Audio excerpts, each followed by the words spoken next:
La lecture que je vous propose aujourd'hui, en fait, fait écho à la situation de confinement qu'on vit actuellement. L'épidémie de coronavirus qui touche le monde entier nous exhorte à rester chez nous. Et après un mois confiné, bien, les mesures sont prolongées pour un mois de plus. Donc il va falloir faire preuve d'un peu plus de patience. Eh bien, figurez-vous que dans l'œuvre en question, le personnage principal est contraint, pour une raison inconnue, de rester cloîtré chez lui pendant 42 jours. Que choisit-il de faire dans ces conditions? Eh bien, il décide de voyager sans bouger de sa chambre. Votre curiosité est piquée? Alors c'est parti. Bonne écoute. Voyage autour de ma chambre de Xavier Demestre. Extrait du chapitre 1er. J'ai entrepris et exécuté un voyage de 42 jours autour de ma chambre. Les observations intéressantes que j'ai faites et le plaisir continuel que j'ai éprouvé le long du chemin me faisaient désirer de le rendre public. Je suis sûr que tout homme sensé adoptera mon système, de quelque caractère qu'il puisse être, et quel que soit son tempérament. Qu'il soit avare ou prodigue, riche ou pauvre, jeune ou vieux, né sous la zone torride ou près du pôle, il peut voyager comme moi. Enfin, dans l'immense famille des hommes qui fourmillent sur la surface de la terre, il n'en est pas un seul, non pas un seul, j'entends de ceux qui habitent des chambres, qui puisse, après avoir lu ce livre, refuser son approbation à la nouvelle manière de voyager que j'introduis dans le monde. Chapitre 4. Ma chambre est située sous le 45e degré de latitude, selon les mesures du père Beccaria. Sa direction est du levant au couchant.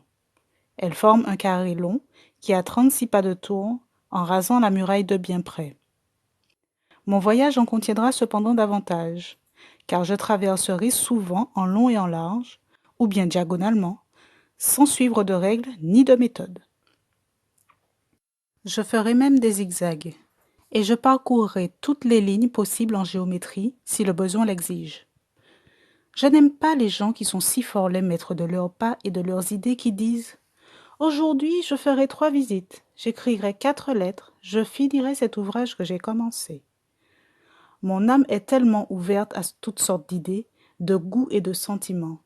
Elle reçoit si avidement tout ce qui se présente. Et pourquoi refuserait-elle les jouissances qui sont éparses sur le chemin si difficile de la vie?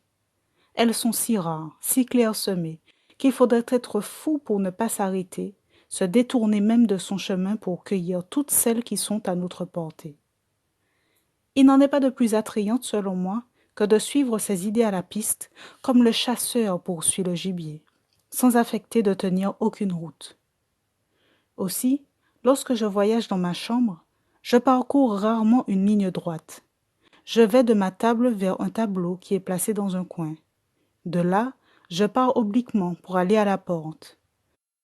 Mais quoique, en partant, mon intention soit bien de m'y rendre, si je rencontre mon fauteuil en chemin, je ne fais pas de façon, et je m'y arrange tout de suite.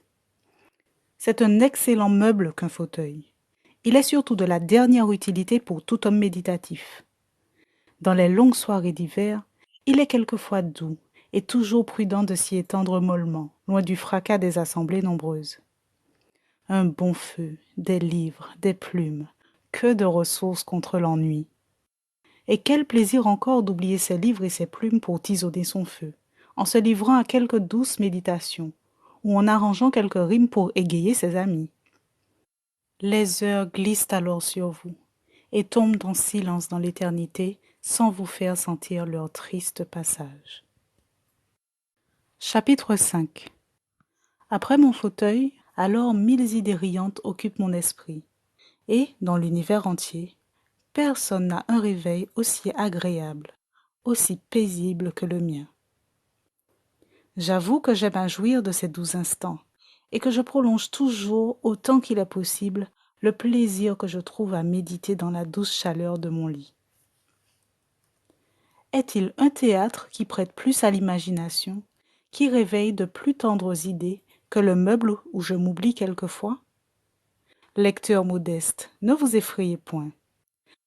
Mais ne pourrais-je donc parler du bonheur d'un amant qui serre pour la première fois dans ses bras une épouse vertueuse? Plaisir ineffable que mon mauvais destin me condamne à ne jamais goûter. N'est-ce pas dans un lit qu'une mère ivre de joie à la naissance d'un fils oublie ses douleurs? C'est là que les plaisirs fantastiques, fruits de l'imagination et de l'espérance, viennent nous agiter. Enfin, c'est dans ce meuble délicieux que nous oublions, pendant une moitié de la vie, les chagrins de l'autre moitié. Mais quelle foule de pensées agréables et tristes se pressent à la fois dans mon cerveau, mélange étonnant de situations terribles et délicieuses. Un lit nous voit naître et nous voit mourir.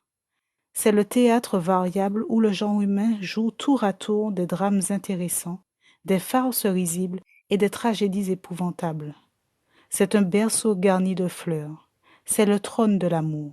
C'est un sépulcre.